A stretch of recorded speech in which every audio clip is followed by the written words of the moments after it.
যাই হোক, আমি যেটা বলতে এসছি আপনাদের কাছে সেটা আর বলার অপেক্ষা রাখে না। কেননা আপনারা একটু চুপ করবে ভাই, হ্যালো, একটু চুপ করবেন।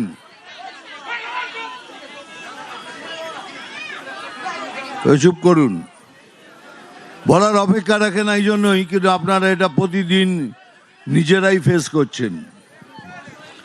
সেটা হলো নির্যাতন, লাঞ্ছনা। টিএমসির অ্যাকচুয়ালি পুরো নামটা কি জানেন? Terror manufacturing company. এরা টেরার তৈরি করা ছাড়া কিচ্ছু জানে না। সেই জন্য আমাদের পশ্চিমবাংলায় না আছে উদ্যোগ, না আছে বাণিজ্য, না আছে পড়াশোনা, না বিদ্যা, না স্বাস্থ্য, কিচ্ছু নেই। আর কিছু থাকবেও না। কেন? যাদের ধান্দাই হলো দুর্নীতি করা, তারা এইসব দিকে মন দেবে কেন? তাই দুর্নীতি হলো এদের প্রধান পলিসি, কি আমরা দুর্নীতি করব আর জিতে জিতে বারবার জিতে আসবো। তার জন্যই আপনারাই দায়ী ছিলেন, আমরাও দায়ী ছিলাম, কিন্তু এবার নয়। বাঙালিকে বাঙালিত্ব রাখার জন্য, হিন্দুদের হিন্দুত্ব রাখার জন্য, সনাতনীদের সনাতনিত্ব রাখার জন্য এই বাংলার মাটিতে আমাদের সবাইকে এক ছাতার নিচে এসে লড়তে হবে। সবাইকে এক ছাতার নিচে এসে সবাইকে লড়তে হবে। আর আমরা লড়বো। এইবার টিএমসির পতন হবে হবে হবে। এই জন্যই আমি সবাইকে অনুরোধ করছি। আমি প্রথমেই বলে রাখি, বিজেপি পার্টি মুসলমানদের বিরুদ্ধে নয়। বিজেপি পার্টি ভারতীয় মুসলমানদের বিরুদ্ধে নয়, তাদের বিরুদ্ধে যারা দেশে থেকে দেশের ক্ষতি করতে চায় তাদের বিরুদ্ধে আমরা। তাই আমি সবাইকে অনুরোধ করছি, যারা এখানে কমিউনিস্ট পার্টি করেন, যাদের মধ্যে হিন্দুত্ব বেঁচে আছে, তাদের আহ্বান করছি। কংগ্রেসের সবাইকে আহ্বান করছি, এমনকি তৃণমূলের হিন্দু ক্যাডার যারা আছে, যাদের মধ্যে এখনো বিবেক বেঁচে আছে, তাদেরও আহ্বান করছি, আসুন আমরা এক ছাতায় নিচে বসে লড়ে এদের উৎখাত করি। বলে কেন এরকম হবে? আজ হঠাৎ মনে হচ্ছে কেন আমরা বাংলাদেশে রয়েছি? কেন মনে হচ্ছে? দেখুন না, ওখানে হারমোনিয়াম কেড়ে নিচ্ছে, এখানে একটা বাচ্চা মেয়েকে মা বলতে দিচ্ছে না, বললে একদম দুর্গা মায়ের গান করবে না।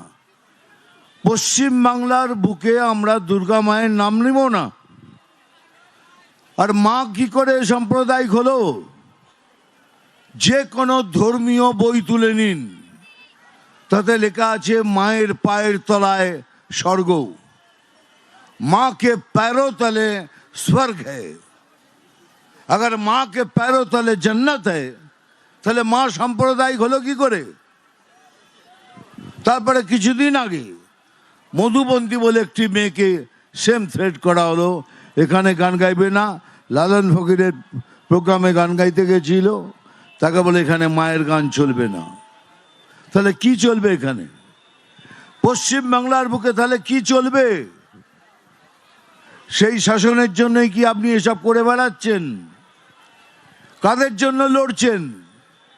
ওই অভারতীয়দের জন্য লড়ছেন, যারা দেশে থেকে দেশের ক্ষতি করতে চায় তাদের জন্য লড়ছেন।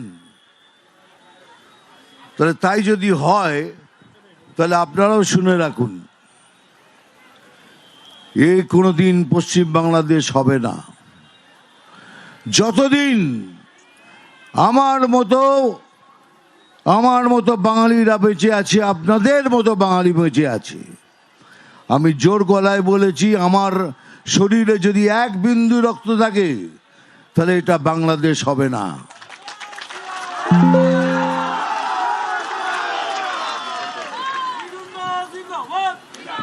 कोई माई के लाल में दम नहीं है, ये करके दिखा दे।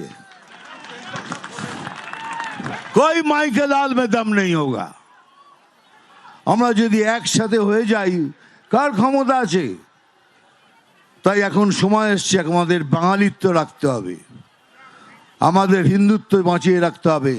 আমরা সনাতনী, বুক চাপড়ে বলুন আমরা সনাতনী।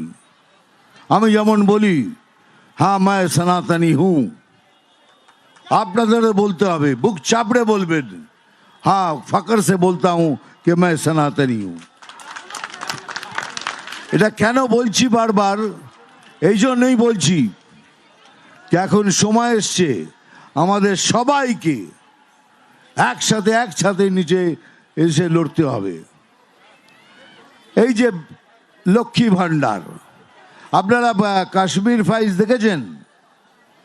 যদি দেখে থাকেন তাহলে দেখবেন সেখানে হিন্দু ব্রাহ্মণদের তাড়িয়ে দেওয়া হয়েছে। এখন অবশ্য কাশ্মীরের অবস্থা অনেক ভালো হয়ে গেছে। সমস্ত ব্রাহ্মণ হিন্দুদের ওখান থেকে তাড়িয়ে দেওয়া হয়েছে। এখন বাংলায় সেই জিনিসটাই তৈরি করা হচ্ছে যে বাঙালিদের এখান থেকে উৎখাত করো, যারা হিন্দু তাদের এখান থেকে উৎখাত করো। এমনকি বেঙ্গল ফাইলস দেখাতে দিল না। যদি বেঙ্গল ফাইলস দেখতেন তাহলে বুঝতেন নোয়াখালীতে কি হয়েছিল। নোয়াখালীতে 40,000 হিন্দুকে হত্যা করা হয়েছিল, সেই জন্যই দেখতে দেওয়া হলো না। এখন ওটিটিতে চলছে, দেখবেন। গ্রেট ক্যালকাটা কিলিংটা কি? ওই একই জিনিস, হিন্দুদের মারো। কিন্তু তবু আমরা আমাদের হিন্দুত্বকে বাঁচিয়ে রেখেছি, পশ্চিমবাংলাকে বাঁচিয়ে রেখেছি। এই যে লক্ষ্মীর ভান্ডার খুব